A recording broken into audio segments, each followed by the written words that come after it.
Hello, everybody, fans of World of Paleoanthropology and guests who may not know this show yet, but I hope you'll find it fascinating. Today, we are joined by a special guest. I will hand it over for him to introduce himself. We're very honored to have him here today. I'll hand it over to you. Greetings. My name is John Shea. I'm a paleoanthropologist, and within that larger field, I'm an archaeologist who uses stone tools and other evidence to try to answer big questions about human evolution. I'm a professor at Stony Brook University. I've been here for 30 years or so, and most of my field work has occurred in the Middle East and in Eastern Africa. Awesome. And definitely that is, an area that, of course, we're extremely interested in on this channel and on this website. And there's a lot that, I know I've been watching you in documentaries almost my whole life, and your work truly to the community has been astonishing how much you've contributed. And what do you think is the most significant thing you've worked on in your career so far? Hmm. It would probably be the archaeology of the Omo Kibish fossils, the fossils of early Homo sapiens from the lower Omo Valley in southwestern Ethiopia. Richard Leakey and his team discovered these fossils back in the 1960s, but the dating was kind of squirrely back then. Well, there wasn't much dating at all. And the fossils kind of floated in time. Similarly, people didn't know much about the archaeology. Leakey had noted that there were some flakes and cores, and pieces of stone tools around, but never published them, didn't document them. So together with colleagues, we returned to that area in the late 1990s, relocated the original fossil sites, and began excavating at the sites and sites above and below them in time to get a picture of what not just who was there, but what they were doing. There's, my questions are more like how questions. How do they do it rather than who questions? The who questions, that's my paleontologist colleagues, my geneticist colleagues. That's their bread and butter. How is what interests me. And that is something that, which we're going to get into your upcoming book in a little bit, but something that you definitely talk about a lot is how versus who questions.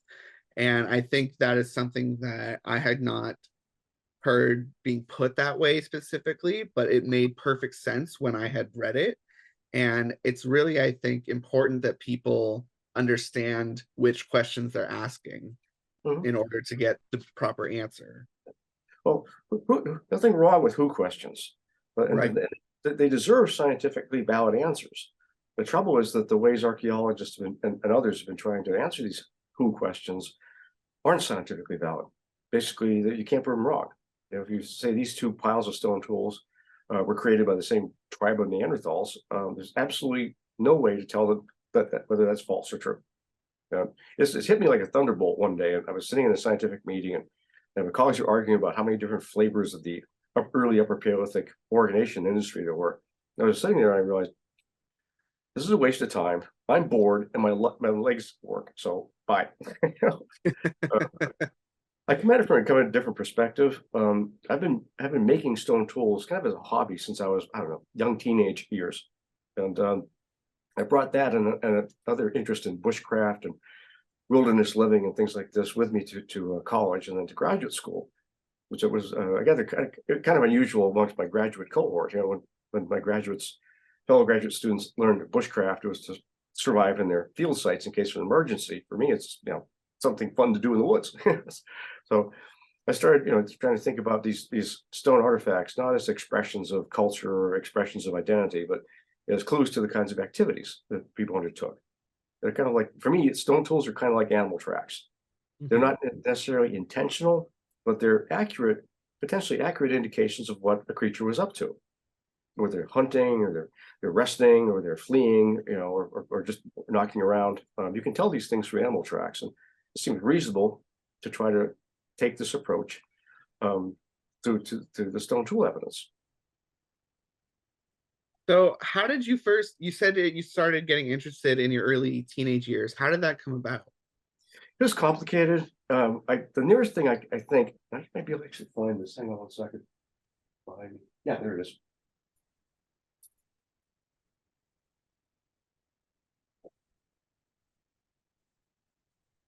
Sorry, Seth. I should have remembered to bring this.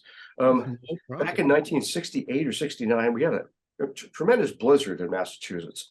Just before the snow hit, the Mhm. Time Life book series to which my parents subscribed delivered this thing, Early Man. Sorry, it's reversed here, but I anyhow, have one on my shelf as well. Yeah. yeah. And this in here, there are diagrams of what anthropologists thought for what the anthropologists thought stone tools were used. There are also illustrations of Louis Leakey and Francois Bourdes, famous archaeologist and paleoanthropologist, making stone tools. And I thought, this is really cool. I bet I could do this. And as soon as the snow melted and I got my hands on rocks, I was, no, you can't. It takes some expertise. The wrong kinds of rocks were around near I lived. So eventually, some of the neighbors who had collected rocks put me in touch with others who had some of the right kinds of rocks, and so I'd hack away at them and try to imitate what I saw in the book.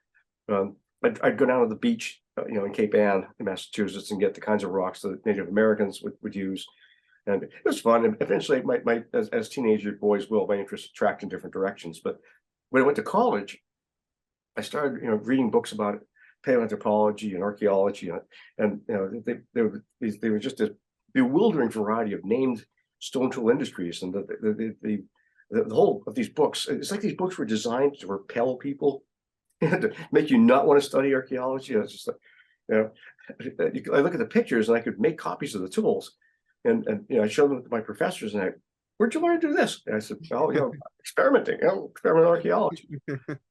My professors encouraged me to do that. I took a course on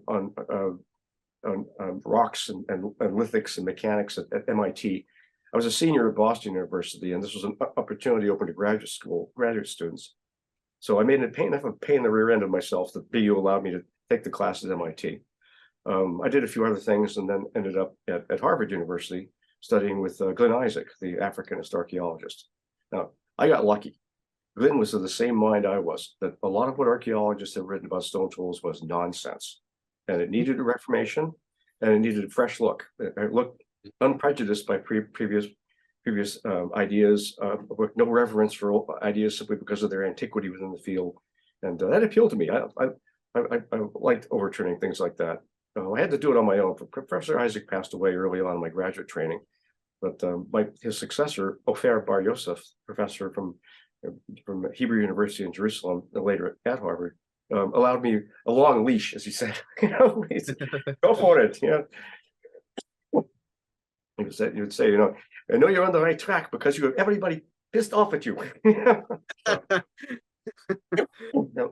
I do take pains, though, when people ask me about this. They say, well, as a stone worker or someone who makes stone tools, what do you think about this or that prehistoric issue? And I say, just because I make stone tools doesn't mean I'm more likely to be right.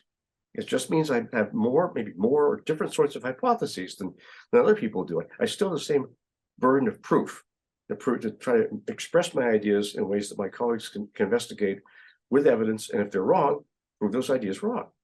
So my more recent efforts have been focusing on well, I back up. Some years back, I was at a conference, and people were reading papers about stone tools and this, that, and the other thing. And I decided at this conference, just because I like to show off, that I would read a paper about these ancient stone tools without using archaeologists' formal names for them. And one of my physical anthropologist colleagues picked this up, and he came down, said, and I've been telling, sitting at the bar, chatting, and he said, John, could you write an entire book about stone tools and human evolution without using these named stone tool industries or the minimum number of these named artifacts? These things are a real pain, and you know what? It's like an archaeology tax. If we talk about them, then we have to explain them.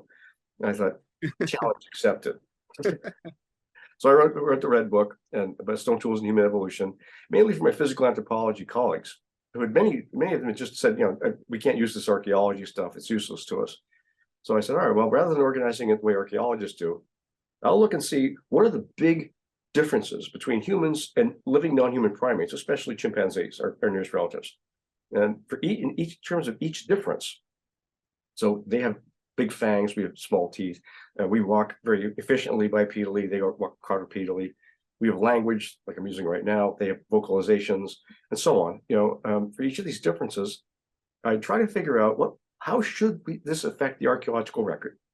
And how should it affect how hominins made stone tools? And then I compare the evidence from before, when anthropologists thought these differences arose, to afterwards, and see what changes occurred, especially trying to predict them. And it worked pretty well. I think I made around 27, 28 predictions, of which all but 3 or 4 were sustained by the evidence. I do realize in retrospect, it was a bit like, Texas sharpshooting. You already know what the evidence is, so it's, you can predict where the bullseye should be. But that was one work. And then I finally realized the root cause of the problem was that, at least in Eastern Africa, my new stomping grounds, that almost every single archaeologist used a different set of names for the stone tools. It made it impossible to compare the stuff I'd found in Kibish to any place else. The more comparisons I'd add, the fewer I'd have to make ever more inclusive categories of artifacts. So I thought, well, all right, the last time anybody tried to make sense of this was back around the time I was born, in the early 1960s. I'll give it a fresh start. And so it's kind of over my shoulder. That's the green book, the East African Stone Tools book. I wrote that deliberately for African students. My plan was, I can't save the archaeologists. If they could change this, they would do it themselves. They would have done it themselves 20 years ago or 30 years ago. But there's a new generation of indigenous African students looking to try to get into the profession. This is the book for them. I said, I make no assumptions. My ideal reader is young man, young woman, walks into the classroom, knows absolutely nothing about stone tools. Here's everything you need to know. And I think it worked. It's rather excuse me. It's sold rather well. I've got good reviews about it. I hope it's kind of my legacy for the East African stuff. The thing I'm working on now, as I decided I needed a break from the digging square holes in Africa thing. So I thought, what can I bring to the field that others can't? And what I could bring to the field is knowledge about ancestral survival skills. What are priorities in wilderness emergencies? I've taken survival classes and done this sort of thing. How does the paleoanthropological record look different viewed through that lens? So, excuse me. Pardon me. So I have a class I teach here at Stony Brook. It used to be called The Archaeology of Human Dispersal. So following our species from origins in Africa and went all around the world. And the last time I taught it, I despised it. I said, I'm not teaching this again. This is horrible. And it wasn't that the subject was something I disliked. It's a subject, one of my favorite ones. It's that there was this flood of new studies about genetics coming in. And every week I tell them, well, this is what the genetic evidence suggests about the peopling of subcontinental India. And the next week, students would come up, well, Professor Shea, this appeared in Nature 15 minutes ago. Like, my notes would be instantly out of date. All right. So I said, all right, if I just back out of the who questions, I focus in on how, not who went from Africa to India, but how did they get there?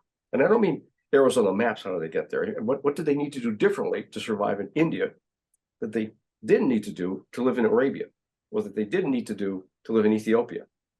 So I looked at it from a challenges, like survival challenges, standpoint.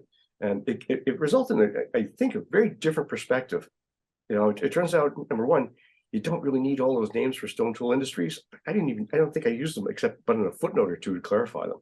So I went back to teaching the class. And I said, guys, this is going to be a completely different class. We're starting from zero. Forget all the industries, forget all this period, that period, all fancy names for tools. We're going to focus on the basics.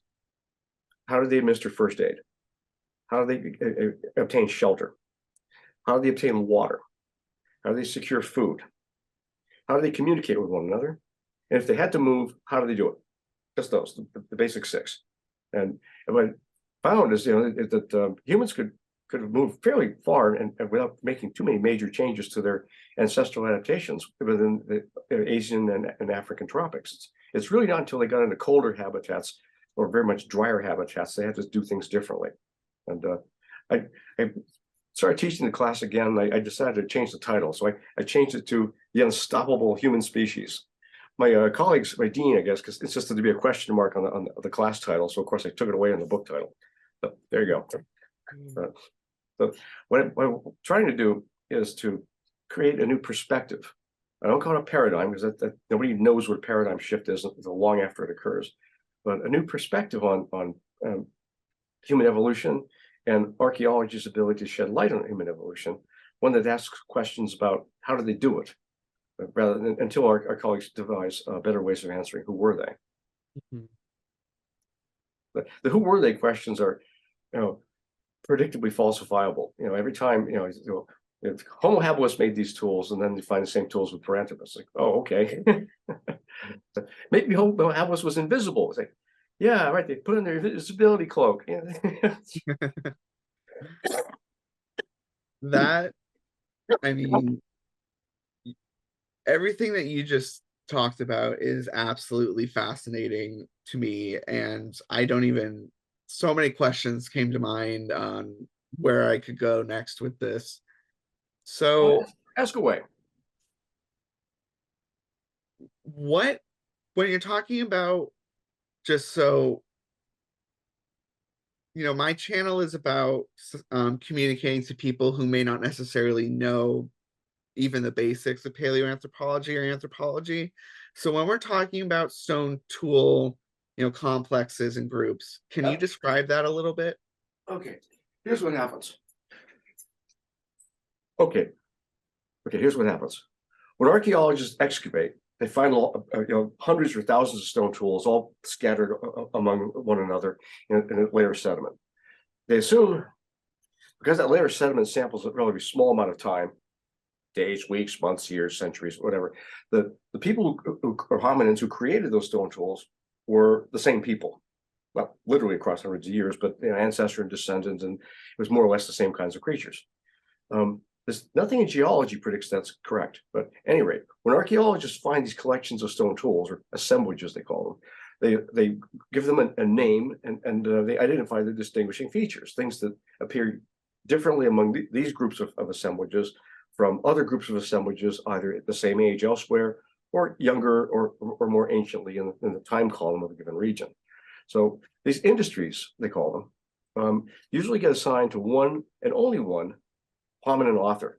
So if you're digging in Europe and you find tools of a certain sort, they get called Mousterian, after Le Moustier cave in France. Now, at Le Moustier, in the early 20th century, when they found these Mousterian tools, they found remains of a Neanderthal, I think several of them. Anyway, the assumption was okay, Mousterian equals Neanderthal. And for much of the 20th century, Mousterian tools, Neanderthal fossils. Then the archaeologists started digging outside of Europe. They started digging square holes in what's now Israel, and they found Mousterian tools, and both Neanderthals and humans, people like us. And they started, okay, well, maybe it's the Middle East, things are complicated there. Let's go dig in Africa. They went off to Africa, started finding, oh, look, we found Mousterian tools. No Neanderthals, just Homo sapiens.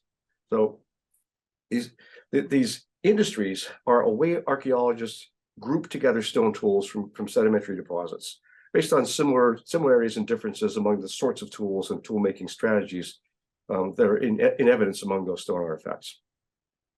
And they'll often assign these industries to different age stages, to time periods. So lower Paleolithic, middle Paleolithic, upper Paleolithic, which is just there's arbitrary divisions of time based on early research in Europe back in the 19th century. Perfect. So now that we know that, how is it that you want us, or anthropologists going forward, the new generation going forward, to look at things instead of that? First off, they have to be more self-conscious about what they're doing. Let me give you an example. Let's say, you and a friend, you decide to go out hiking in the wilderness, out west someplace. You bring a few basic tools, enough water for the afternoon. You're out of cell phone range, so whether or not you have a cell phone is irrelevant. Unwisely, you've not brought knives, which is kind of a basic survival tool. And then your friend sprains their ankle as far as possible from the trailhead, so you're stuck. Sun's going down. There are wild animals about. What do you do? Well, the first thing you do is, if you know how to make stone tools, make them. If you don't know how to make stone tools, don't touch them. You could make an emergency situation even worse. But if you do, you get your stone tools and you cut some branches and some bark, make a splint for your friend's leg so they can move about if they have to, in a simple kind of way. So first aid is your first priority. So the next thing you do, shelter. So you cut some brush at the very little, but at least you cut some branches off trees to get some branches between you, your friend, and the cold ground to minimize heat loss by conduction. If it's a windy area, you make a windbreak. You can cut some branches just to stop the wind from going across you, so you conserve body heat. Now, third thing you do, if you have some water, and you can usually, people can go for 3 days without water, but after that, all kinds of problems start to happen. So if you have your stone tools, you hack away at some branches, make a digging stick, go to a nearby river and dig around, see if you can get a well at the bottom of a turn in the river. So you have something to drink.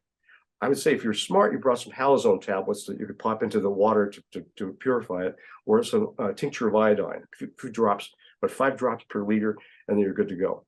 Again, continuing.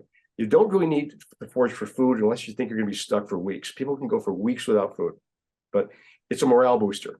Again, you don't really need stone tools for the basics, catching shells or insects or small animals, picking fruit and this kind of thing.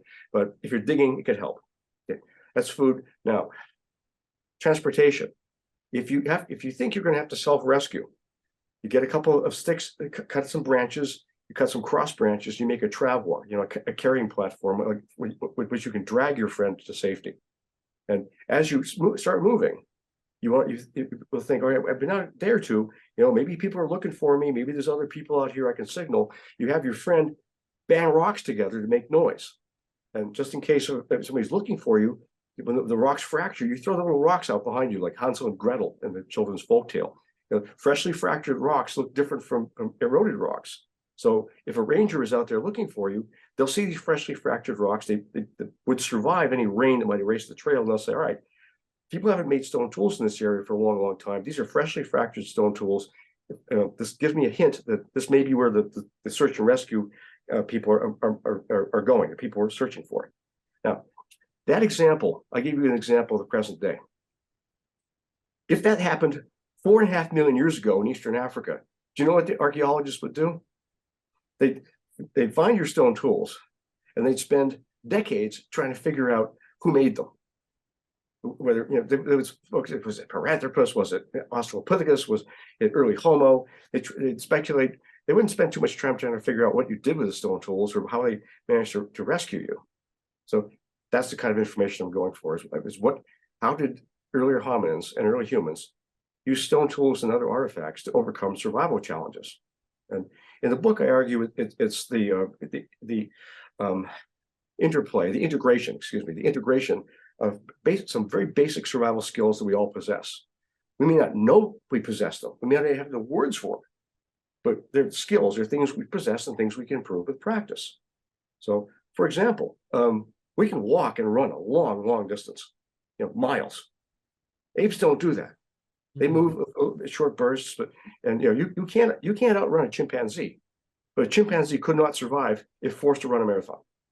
So we're really good at endurance bipedalism. Because we don't use our hands for locomotion, we can carry things. Now, that skill, together with others, like I call it predictive hallucination, the ability to temporarily suspend belief, to accept facts that are not in evidence, and yet still make accurate predictions about reality. That's something we share. Apes have it to a degree, but the most tangible expression of it is fracture-based stoneworking. To shape stone by fracture, you need to know exactly how much force, how to strike it, and what the consequences will be in terms of the fracture's propagation. When apes make stone tools, they do so by accident. When they bang 2 rocks together, a chip will fly off. They'll ignore the chip and keep banging the rocks against the nuts they're trying to crack open. So endurance bipedalism, we carry rocks a long distance. Functional predictive hallucination, we can imagine uses for the tools. There are other skills, spoken language, for example. Talking with you, the conversation you'd be having with me if I were a chimpanzee would be very unenlightening. Okay. There are others. I don't want to burn up all of our time going through every single one. I want to leave some for people to read in the book. But we integrate those skills. We put them together. And for example, we make boats. Boats require precision carving. Boats require being able to predict what wind currents and water currents. and weather from seeing the clouds. They involve, fine object manipulation, powerful precision grasping. If you're making anything more complex than a dugout canoe, then you need cordage, you need rope. And in modern day survival in modern day survival emergencies, all these ancestral skills come to play. And these, I think, it's the integration of these skills that made our ancestors successful more so than the other hominins whose remains are in our museum. I mean, there's a reason why Homo sapiens footprints are on the Sea of Tranquility and not some chimpanzees. Now that, I mean, I am absolutely loving just what we're talking about, because I don't think I have discussed on the channel so far Stonetools in any sense. So this is very enlightening probably to anyone who is listening or watching. Also, And it's just fascinating because so many recent news articles have been about who, as you mentioned recently, there was a journal article about Paranthropus possibly making stone tools instead of, Homo habilis. There was recently, all of a sudden, everyone's freaking out because we're all of a sudden accepting that monkeys, I don't remember which species exactly, are making stone tools, even though we've known that for forever, that they smash nuts with them. We've known that they do that forever, and now people are like, well, when do we consider that stone tools? How do you view those questions? they've been publishing these same findings for about 40 years. I remember Exactly. reading about this in graduate school, and oh my goodness, chimpanzees, making use stone tools. Like, okay, so well, they're just like hominins. Like, no, they're an endangered species and they survive in zoos because we want them to. There's a big difference. There'll never be a planet of the apes because it's the planet of the humans. What I see with a lot of this stuff is, I call it press release science, is that they're going for hyping the results. So what? Monkeys bang a couple of rocks together, the rocks fracture, the monkeys largely ignore the sharp edges, which our ancestors, that was the whole point of their making stone tools, is they create these edges as well as making noise. If monkeys and apes stop using stone tools tomorrow, it would make absolutely no difference in their evolutionary fortunes. They'd find other food sources or something else to do. If I drop you or me, or even people who are better trained in survival expertise in the same environment in which our ancestors evolved, say the lower Omo Valley in Ethiopia, we'd be in deep, in 3 days, as soon as the water started to run out. Okay? Right. 2 or 3 weeks, then you're talking about a search and rescue. So we are obligatory tool users in ways these other primates aren't. Now, this is a basic thing, and it gets the science, press release science, often it goes around it, is that in evolution, only differences matter. Differences. Mm-hmm. Darwin titled his book, Origin of Species, not why all these plants and animals look like one another. It's the differences. And so I'm sure, for people who study one or another primate, maybe it's a big revelation that they use tools in some previously undocumented way. But most non-human primate tool use involve, using a tool to get at a concealed food source. That's a shared feature. Now, it occurs in so many different species, primate and otherwise, that it's almost certainly evolved convergently. It is to say that a species confronted a challenge, a difficulty, where a previous food source that required no tool use became unavailable for one reason or another. And they had to throw more time and energy at the task, or switch to a food source that did require more time and energy. This is the assumption that just because chimpanzees do something and humans do something, that the last common ancestor did something basically the same. That's not necessarily true. If you look take the chimpanzee stone tools. The oldest occurrences of these things date to around 4,300 years ago. In Western Africa, West Central Africa. In African prehistory, that's not a trivial date.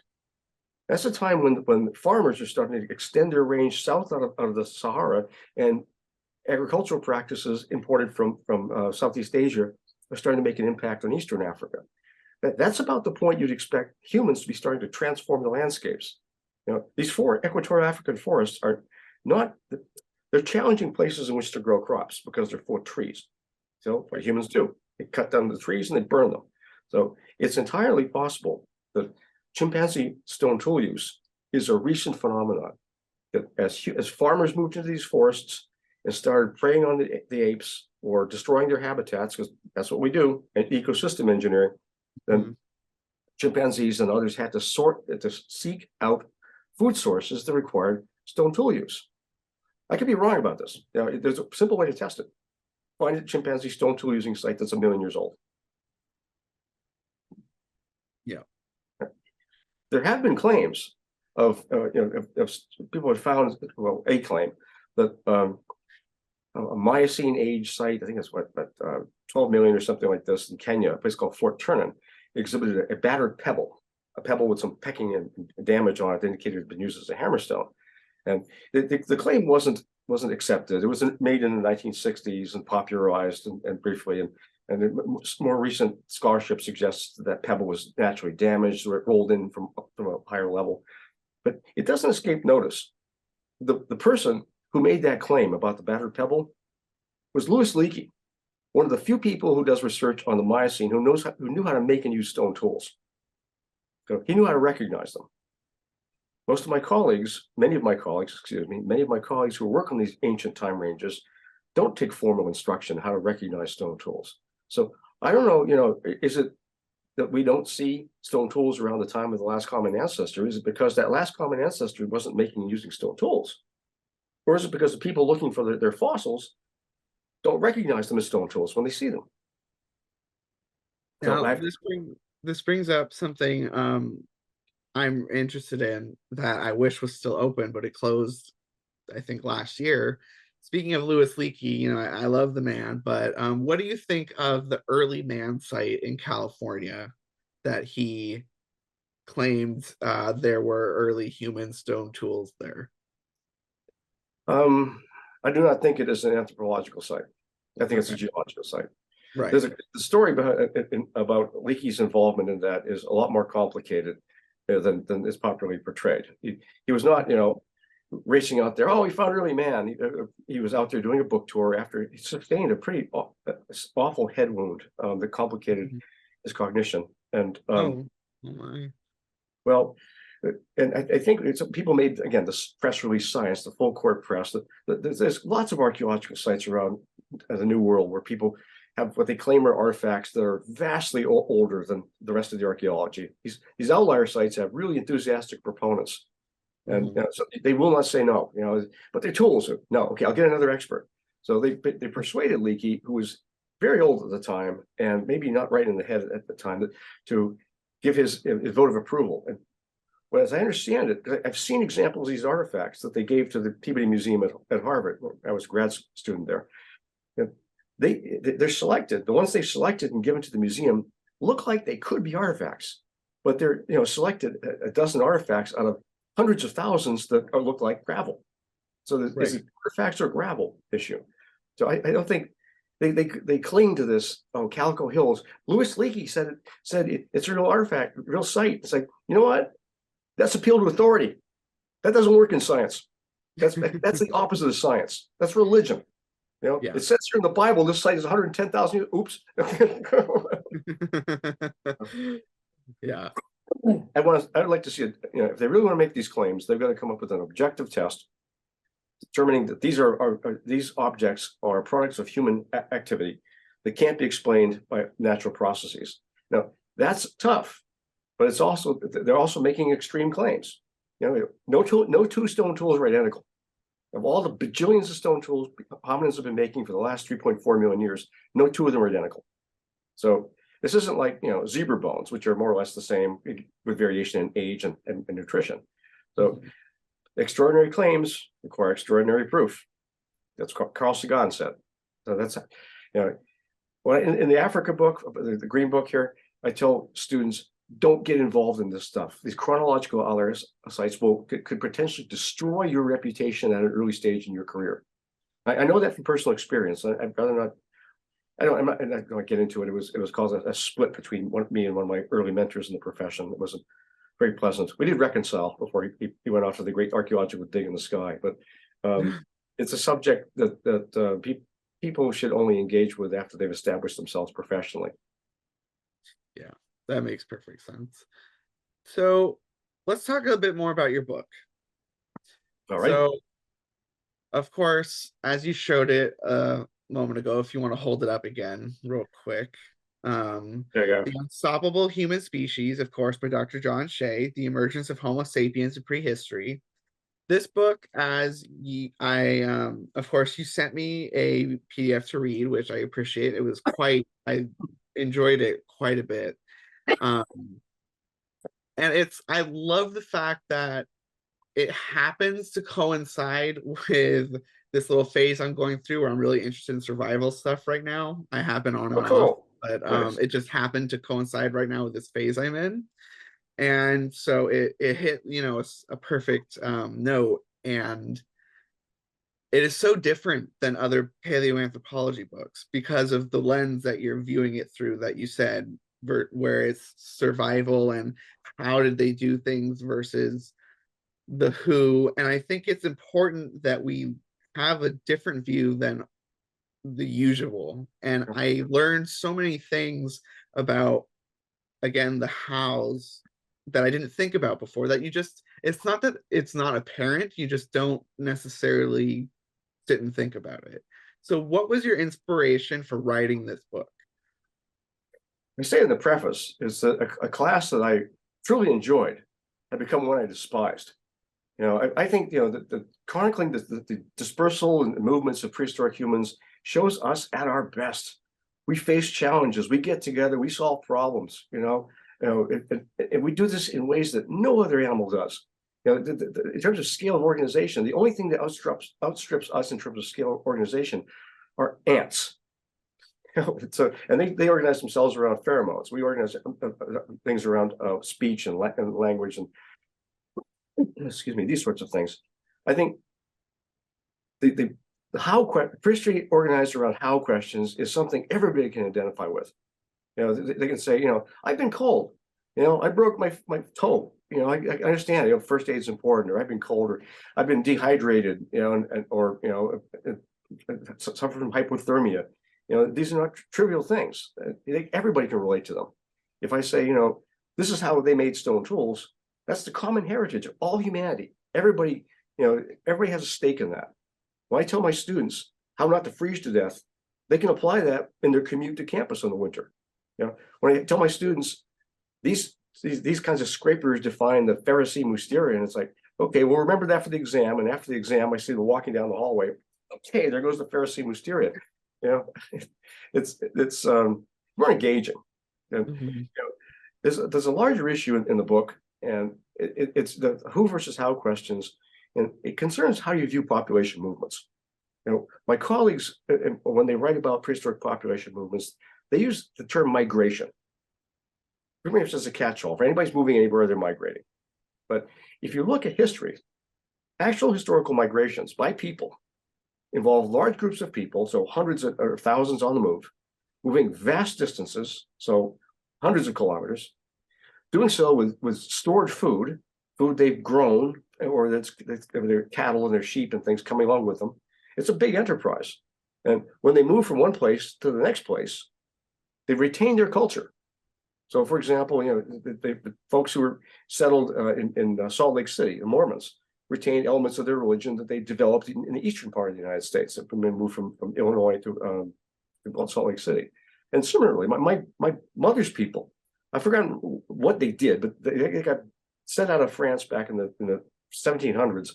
They're Acadians. They settled them in Nova Scotia and Maine, and some of them got booted off to Louisiana.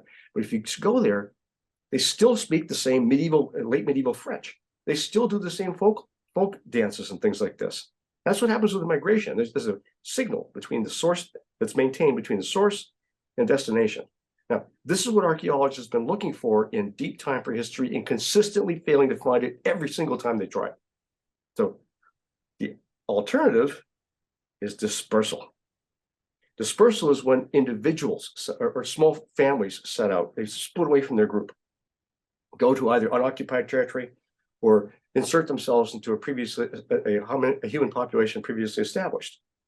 That's what my father's people did. They came from all over different places in Ireland over the course of 3/4 of a century, and they settled in northeastern New England, northeastern Massachusetts. They adapted. They served in the Civil War. They took up American professions. They became American citizens as quickly as possible. They changed their identity. To this day, nobody in my family speaks Gaelic.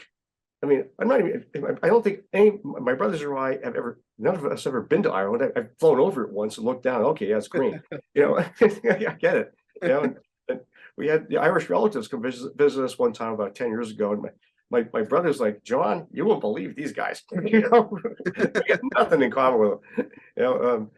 Well, anyhow, when archaeologists look for migrations in the past, they're looking for a group of archaeological assemblages here that are older than a group of archaeological assemblages here, different places.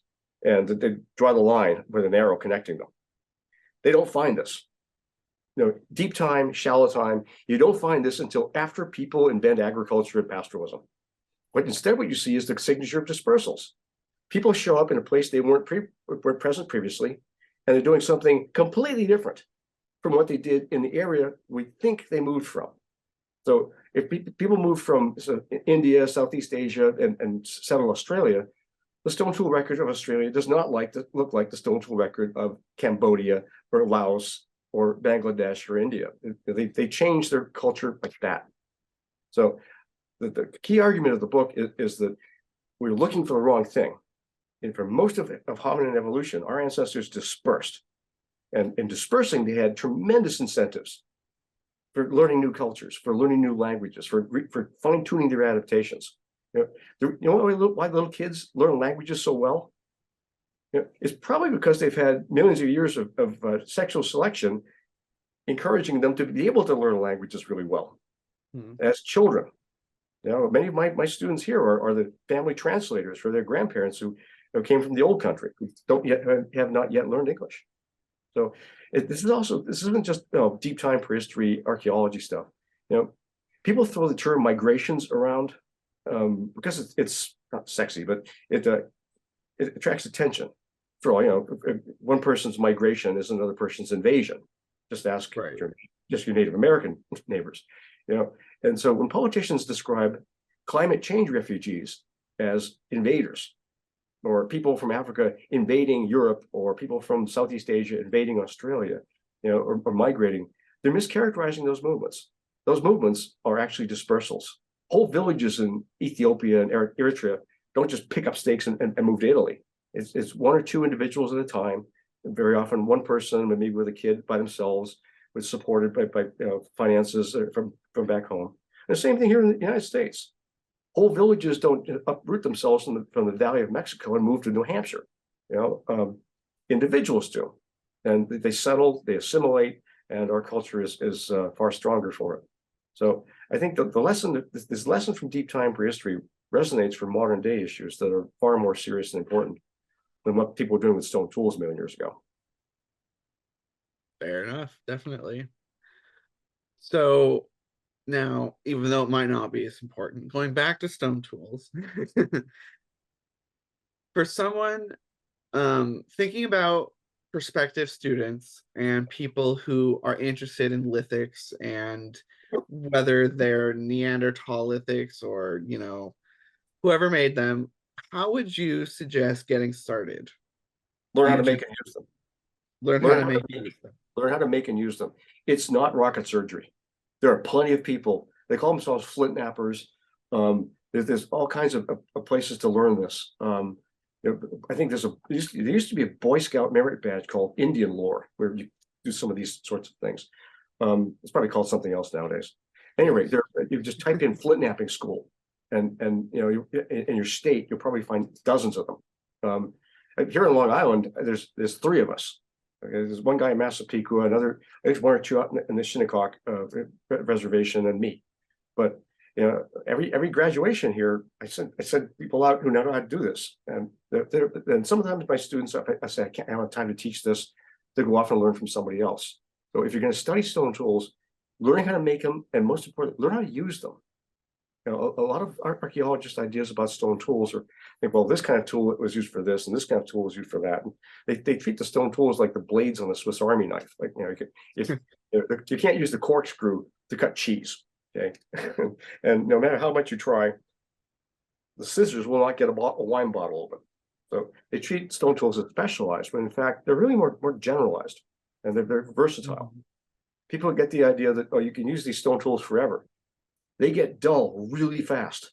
You know, that may be why they made so many of them, is that if you use a stone tool to carve wood or something, you can perceive its function declining within minutes. And so if you have a lot of them, you toss them and just use another one. They should do that before they start studying, you know, the things archaeologists have written about who they think made this tool, who they think made that tool. I always get a kick out of this one. This idea that projectile points have to be of a certain size and shape and weight and this kind of thing to work. And, you know, there's a prehistoric cemetery, I think it's about 17,000 years old, 15,000 years old, called Jebel Sahaba in what's now Sudan. There, apparently, people were having rock shooting fights with each other at the end of the Ice Age. And there's, you know, stone tools embedded in their bodies, found inside, you know, their skeletons embedded in parts of their skull. And there's a kind of stone tool that we call an end scraper. It's a rounded ended thing, and it's often thought to be for hide scraping or woodworking. There's somebody among those skeletons who has one of these things embedded in his eye. So either this thing was used as a projectile, this end scraper, or this is the clumsiest carpenter who ever lived. So using the tools will disabuse you of any idea that they're functionally specialized like industrial era tools are. This is a mistake we make. Very few students these days make things with their hands. I had to teach a couple of them last year how to light matches. Okay. Yeah. Okay. So some of them, the stone tool is the first tool that they've made, and that inoculates them a little bit against some of the nonsense they'll be encountering as they read the archaeological literature. And that's not to say it's all wrong. I'm not unique. There are other people out there, you know, trying to, you know, get at the how questions. But we have a long history of answering the who questions, and those of us interested in how questions have to catch up. Definitely. I'd say learn the stone tools, and then forget everything about the stone tools. Go take a wilderness survival skills class, and you watch. I did one for 11 days, and we didn't need. We used metal knives, but I asked the instructor, you know, is it okay if I use stone tools for when we're using metal knives? He said, sure, John. I think I needed to use stone tools exactly once. Make a sweat lodge. You know, I mean, it's like, okay, but it's not.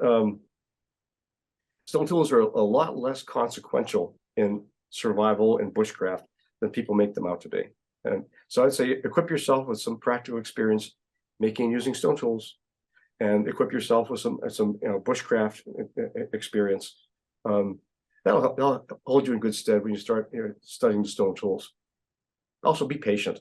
A lot of these older archaeologists, they're coming from a different world, a world where these artifacts are like art objects, or they're like badges. They think these things are badges of identity, and you know they're not. You know, I say that, you know, if there's one question one answer I expect to get from a Pleistocene human, it'd be, you know, we don't need those stinking badges. Everybody knows each other. You know, hundreds of square miles. There's only a few dozen humans. Say, oh, hey, Bob, how's it going? Joe, how's it going?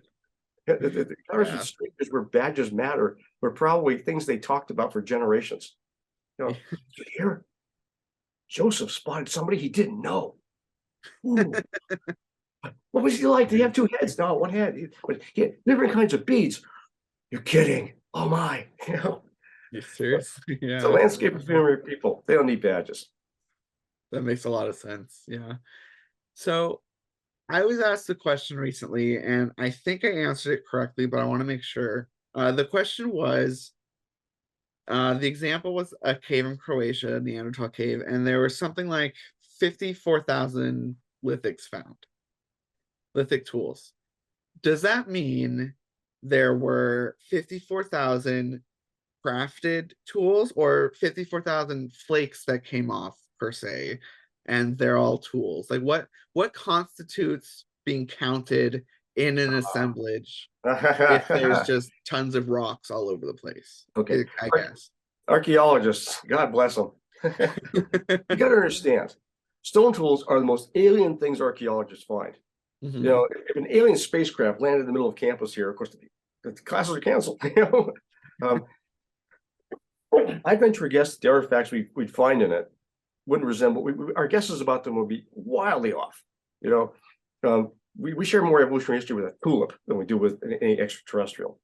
So when archaeologists started finding stone tools, they made their best guesses. And Mhm. their guesses were based on flint knapping, a specialist craft where people made gun flints. Before they had percussion caps, they had gun flints, in the action of colonial era rifles. And these gun flint knappers would sit there in their cabins in France and in Britain and making gun flint after gun flint after gun flint. It was factory work.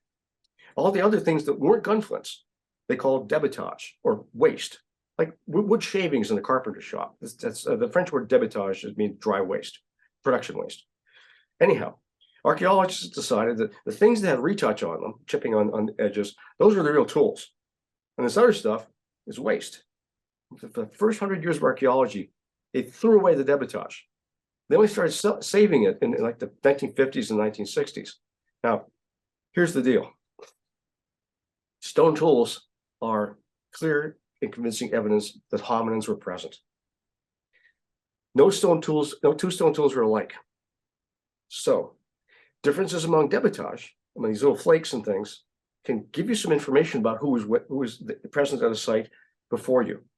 So you walk up, imagine you're a prehistoric human. You walk up to the site and you got your black flint, this kind of stuff. You walk and it's holy moly, this look like yellow flint here. There's no black flint. These are different people than us. Better be on alert. These guys, they may be friendly, maybe they're not. Conversely, you show up at a site and you see that, okay, same black flint as you, but this weird green stuff. He's like, ooh, these guys, they know about the green source. Does anybody know about the green source? And somebody put their hand, yeah, the green source is off in the other direction. So maybe they're in touch with some people that we're not in touch with. We know about them, but we've never met them.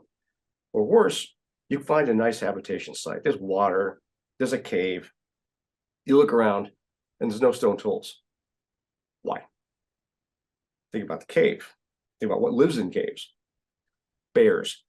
So there's a lot more potential debitage, the things that archaeologists have been throwing away for more than half of the time archaeologists have been investigating prehistory, are potentially valuable sources of information, like calling cards. In fact, archaeologists often wonder, why do they scatter these sharp rocks all over the habitation sites rather than dumping them off to the side, like people in cities do, or people still like the Maya who made stone tools, or the flint knappers do in England and France. There are these giant flint mountains of production waste. We don't find those flint mountains in the Ice Age because they didn't exist. The reason the prehistoric humans scattered tens of thousands of these little flakes across their sites was to make sure that signal was broadcast as effectively as possible. So anybody else who comes to the site sees these things. Old messages, they get enclosed in sediments. Sediments grow up around them or get deposited on top of them. So old messages get erased. It's like the trash in your email account. New messages are obvious. A freshly fractured flint looks differently than a flint that's been lying on the surface for 100 years. So this, again, if you think about these stone tools just a bit differently, think of them not as art project results of art and crafts projects, but clues to survival. Then you potentially get more out of them. This Yeah.